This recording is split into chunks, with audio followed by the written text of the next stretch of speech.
Se você, assim como eu, já passou muito daquele peso ideal e os assentos dos aviões já não são mais tão confortáveis, pode assistir esse vídeo que vai gostar.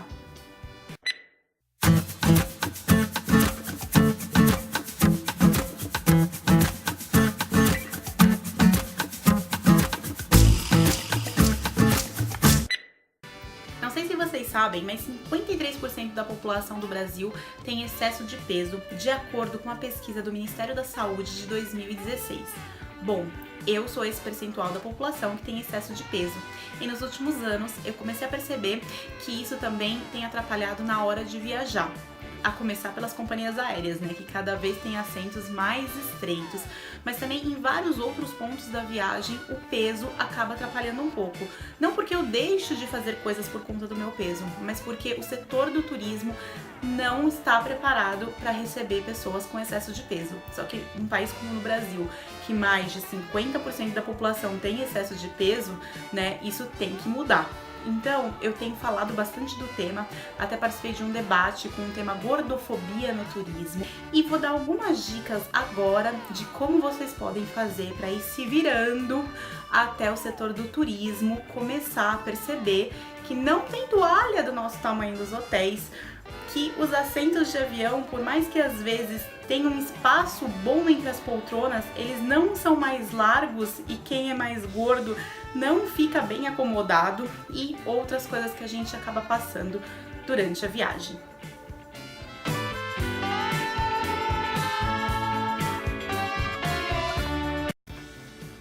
O primeiro tema que eu vou abordar é viagem de avião. Todo mundo que está acima do peso sabe o quão é difícil viajar na classe econômica da maioria das companhias aéreas. Você até pode optar pela executiva ou pela primeira classe, mas não são todos os voos que tem, principalmente dentro do Brasil, e também são assentos muito mais caros. Então eu vou começar com uma dica que eu uso quando eu estou viajando com o Rodrigo, que é o meu noivo. O que a gente faz? Um reserva a poltrona do corredor e a outra reserva a poltrona da janela, quando aqueles aviões divididos em fileiras de 3 assentos. Por quê? A gente deixa o assento do meio vazio. Se o voo estiver muito cheio e alguém for sentar, eu peço para a pessoa trocar de lugar comigo e ela senta no meio, né? E eu sento no meio e a pessoa senta no corredor. Assim, mesmo que a gente fique um pouco mais apertado, um pode tocar o outro, né? E não atrapalha a pessoa. Ou se não, se ninguém reservar a poltrona do meio, a gente fica sozinho na fileira. Então viaja muito mais confortável, com muito mais liberdade de movimentos.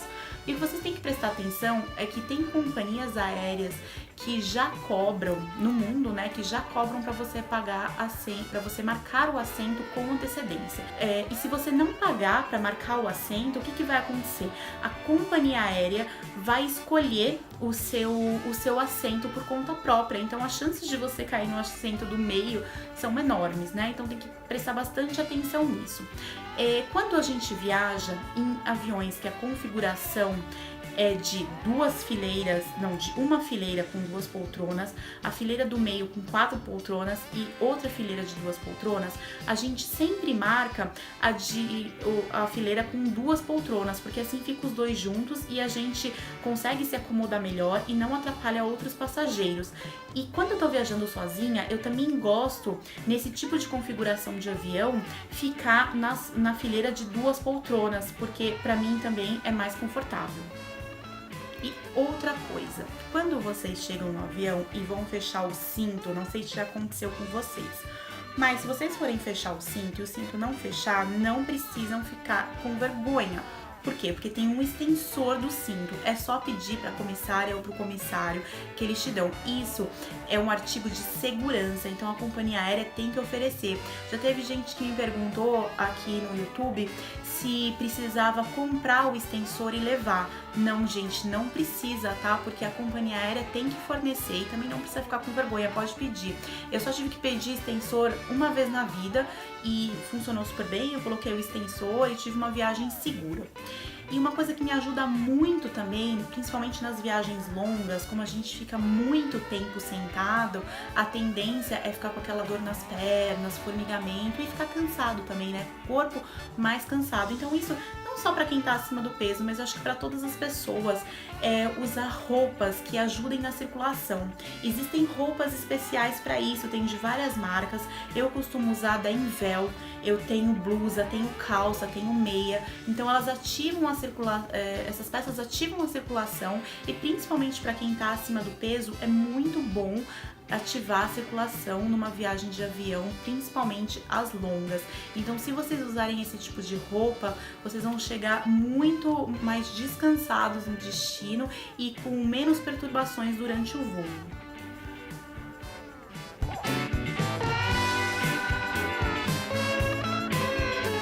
Não é só nos aviões, né, que quem está acima do peso sofre, muitas vezes nos hotéis também.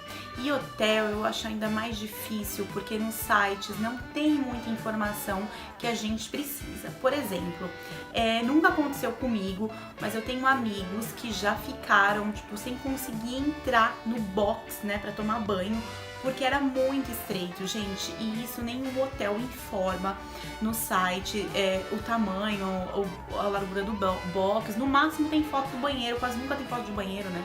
Só tem foto do banheiro se tem uma banheira que daí querem mostrar. Então, isso, pra mim, tem muitos boxes que são pequenos mesmo, que eu só consigo tomar banho e pronto, sem me movimentar muito. Mas eu nunca tive problema de não conseguir entrar, mas tem muita gente que não consegue entrar. Então, os hotéis deveriam ter mais informações no site sobre isso, deveria ter fotos de pessoas reais, né, no banheiro, mas acho que eu nunca vi nenhum hotel que tivesse foto bem específica do box, do banheiro, a não ser quando tem uma banheira. Mas enfim, a minha dica pra vocês é procurar sites e blogs de turismo, principalmente blog, quando a pessoa conta a experiência de viagem, às vezes coloca a foto do banheiro.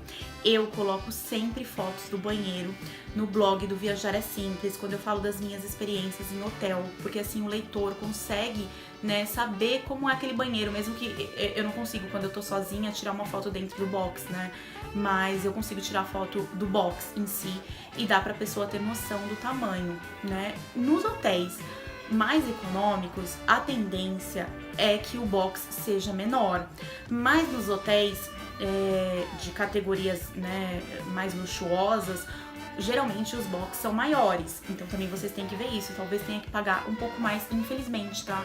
Todos deviam pensar nisso, então talvez tenha que pagar um pouco mais pra ter esse conforto. Outro ponto é a cama. A cama, às vezes vai ser confortável para uma pessoa que tem um peso médio, 70, 80 quilos, mas não vai ser confortável para uma pessoa que tem 110, 120 quilos, ou mesmo para um casal, né? Um casal, o Rodrigo e eu, por exemplo, juntos, pesamos 260, 270 quilos, então precisa ser uma boa cama. Então procurar informações sobre a cama, principalmente se vocês forem viajar em casal. Também é difícil os hotéis que oferecem essas informações, mas é bom procurar fotos e procurar referências em sites e blogs, como eu falei. Outra coisa que quase nunca dá certo é o tamanho da toalha. Gente, toalha de hotel, às vezes mesmo os mais luxuosos, é pequena, né? Eu tenho duas dicas de hotel que eu fui recentemente que tem toalhas incríveis. Uma delas é o Hilton Milão. Então, gente, uma dica que eu tenho, que se for pra Milão, o Hilton Milão tem uma toalha enorme que eu consegui me enrolar e ainda sobrava.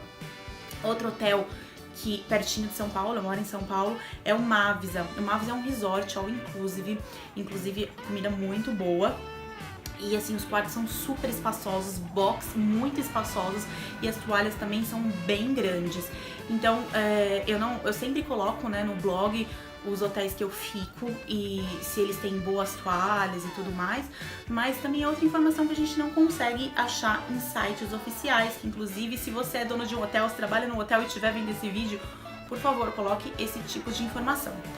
O que eu acho que os hotéis deveriam fazer, tá? Eu acho que os hotéis deviam ter pelo menos 20% das toalhas num tamanho maior.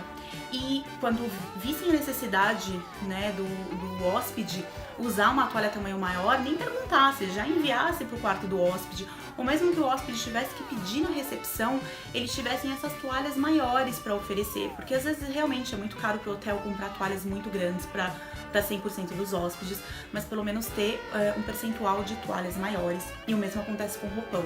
Quase em nenhum hotel o roupão serve, e geralmente é um tamanho único, né? E tamanho único não serve mesmo. Então os hotéis poderiam ter essa opção de tamanhos maiores, se não quiserem comprar todos os roupões grandes, mas enquanto não tem, o que vocês podem fazer, se você for ficar num hotel econômico, que você já sabe que tem toalha pequena, tem algumas redes que a gente já sabe que as toalhas são pequenas, né? Se você puder levar uma toalha, eu sei que é muito chato, mas se for pra você não conseguir se enxugar, é melhor levar uma toalha. Tem uma toalha que eu gosto muito, que é um tipo de toalha que vende na Decathlon, que é uma toalha pra viagens mesmo, pra viagens de aventura, e você consegue enrolar ela, deixar bem pequena. E ela é ótima pra esse tipo de coisa, né? Pra você colocar na mala e não ter muito peso. Então, em hotel, procurar informações nos sites oficiais, que geralmente esse tipo de informação você não encontra, mas procurar em blogs e sites que tenham mais fotos dos hotéis e que contenham as experiências reais de hospedagem.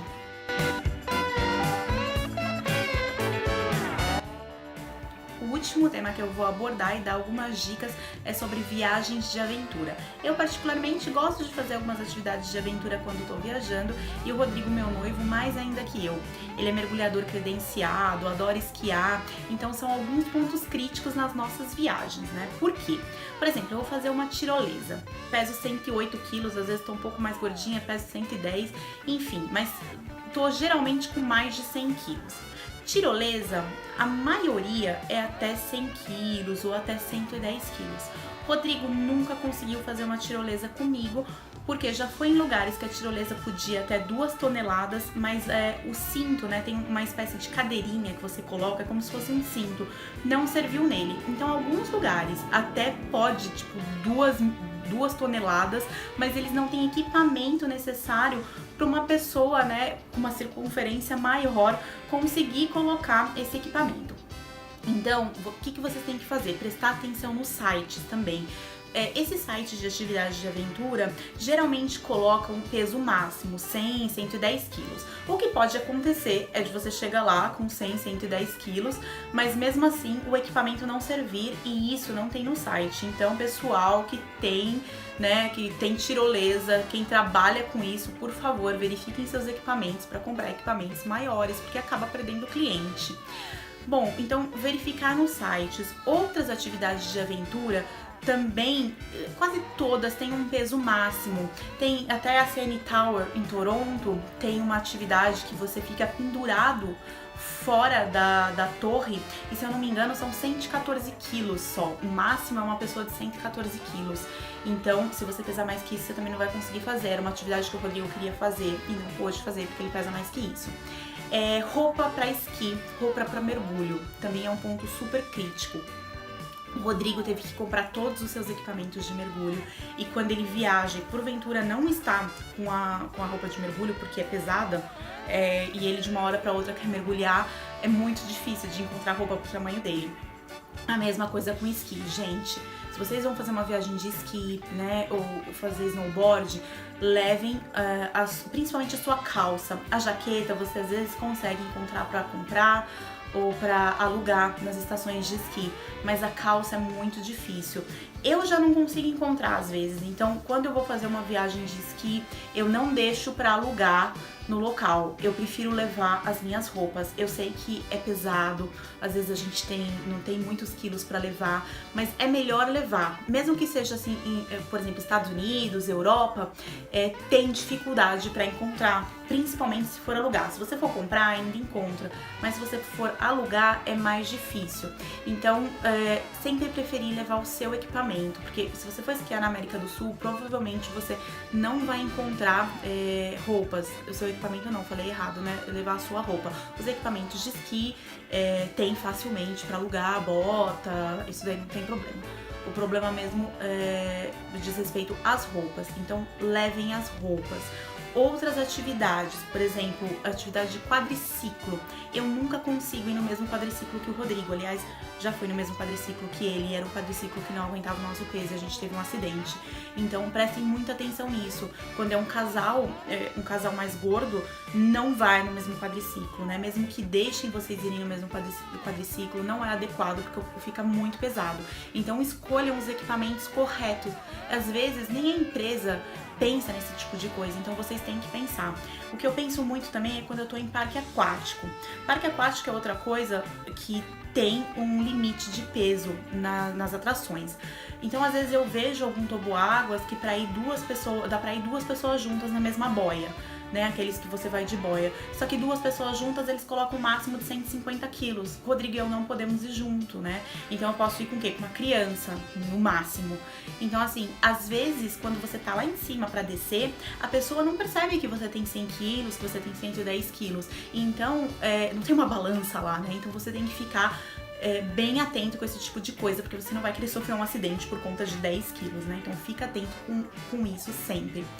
Outra coisa também que tem limite de peso, passeio de helicóptero. Então tem lugares, a gente já foi pro Alasca fazer um passeio de helicóptero e se a pessoa pesasse mais de 114 quilos, tinha que pagar $100 a mais. Por quê? Porque ocupa mais espaço. Então, geralmente, esses lugares têm um limite de peso. E você ou tem que pagar mais, ou tem que adequar, né, com o peso de outras pessoas do helicóptero, porque o peso geral do helicóptero não pode ser, vamos supor, mais do que 1.000 quilos. Então, tem que falar o seu peso. E isso é bom também, se vocês forem comprar a viagem com um agente de viagem, de perguntar pro seu agente. Inclusive, os agentes de viagem, se tem algum agente me assistindo, por favor, fiquem atentos a esse tipo de coisa. Não vendam passeios pros seus clientes que vai chegar no lugar e eles não vão conseguir fazer. Então essa é uma informação muito importante que vocês podem procurar nos sites, né, das atrações ou procurar em sites e blogs de viagem. Eu costumo sempre falar dessa questão de peso. Então pesquisem para não comprar às vezes um passeio com antecedência e chegar lá e não conseguir fazer. Essas foram minhas dicas para quem está acima do peso e não abre mão de viajar. E se vocês gostaram, vocês podem continuar acompanhando o YouTube, o site, o blog do Viajar é Simples, que eu sempre dou esse tipo de dica, sempre abordo esse tema nas minhas viagens. E se vocês gostaram do vídeo, dá um like aqui, compartilha com seus amigos e não deixa de seguir o canal, tá bom? Até o próximo vídeo.